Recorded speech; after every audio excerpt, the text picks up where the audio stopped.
Where my research has taken off more, though, is to think about preferences.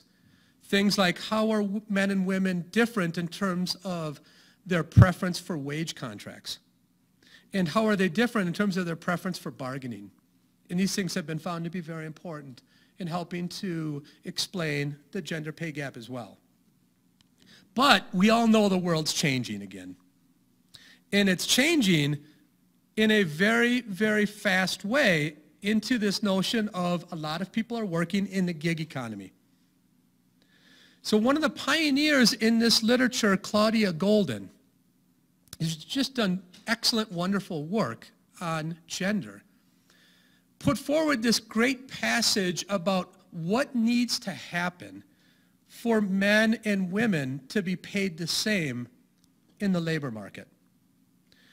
And where I want you to focus is she basically says the gender gap in pay would be considerably reduced and might vanish if firms did not have an incentive to disproportionately reward individuals who labored long hours. Add flexibility to the workforce. That's her conjecture. This is great. So I'm going to go to Uber's data, and we're just going to look at UberX. This gives us about 2 million drivers, about 25 million driver weeks in 196 cities. And I'm going to look at their earnings data, and I'm going to focus, first of all, on just their earnings. I'm not going to net out cost. It doesn't really matter for the gender pay gap. Okay? The first fact is that all drivers are paid with the same rate card. You're paid based on how many miles you travel and how long it takes. And that rate card varies by city.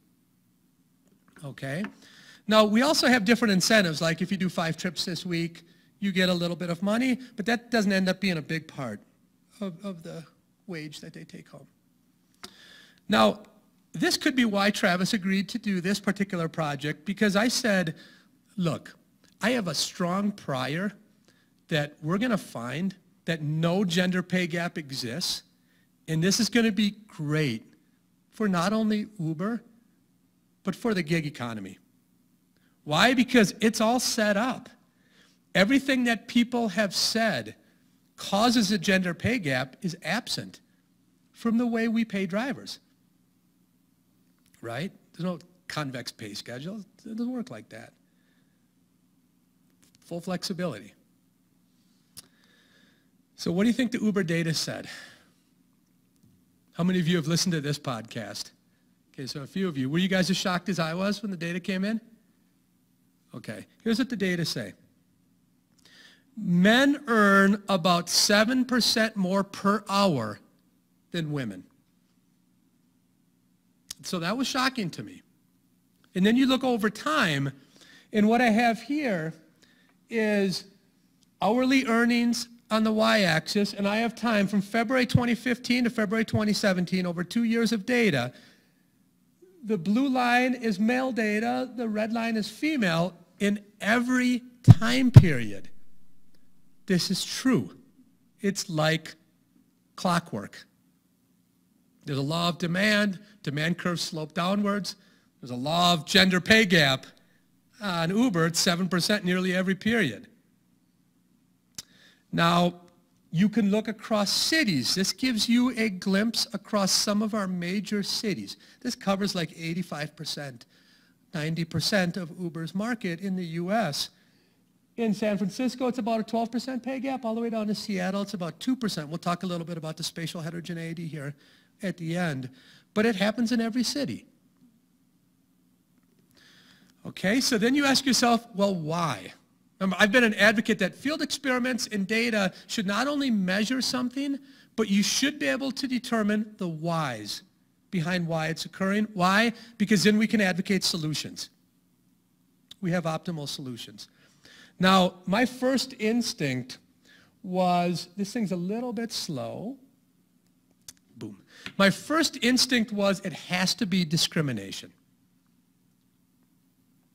I had a very strong prior that this must be either customer-side discrimination or dispatch discrimination.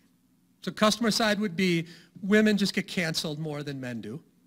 dispatch, there was something inherent in the dispatch that favored men, gave them better trips, or what have you. It's actually neither.